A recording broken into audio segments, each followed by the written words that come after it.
Do you know who this image is of? This is 17-year-old sprinting protege Gout Gout. The reason you can't tell who it is straight away is because it's shot in the opposite style of most traditional sports photography. Traditional sporting photographs are wide, sharp, and they're looking for the image to be of one moment, the hero moment. That is the second that the person crosses the finish line. So the photographer got that shot. He got the hero image on a 1 to 300mm lens as Gout Gout crossed the finish line. But then he decided to do something creative. Gout Gout decided to take his shoes off and hand it off to one of the children in the audience. And this was the photographer's moment. As he saw him drop to the ground, he ran as fast as he could. He was only 1 meter away from his face and he lined up his lens really tightly. And then he noticed something. Gout Gout traditionally wears one gold chain, and today he just happened to be wearing two. Instead of pulling focus on his eyes and getting down even lower, he pulls focuses on the crosses instead.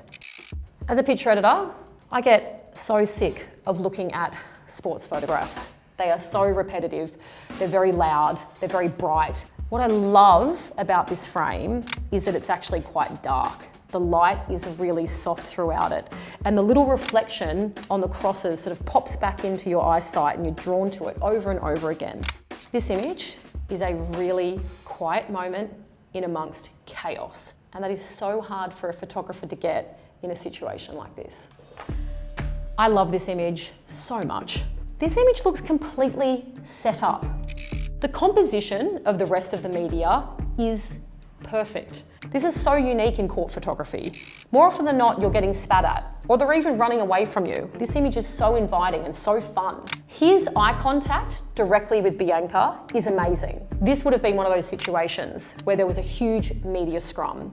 What that means is you're constantly pushing and jeering for space. And a lot of court images are generally really tight because you're competing with those other people to find space to get the subject in the middle of the frame. Bianca decided to take a risk in this situation and she's moved out of that media pack. And with that, she's pulled back and she's allowed enough space to be able to see the whole scene, not just the subject matter.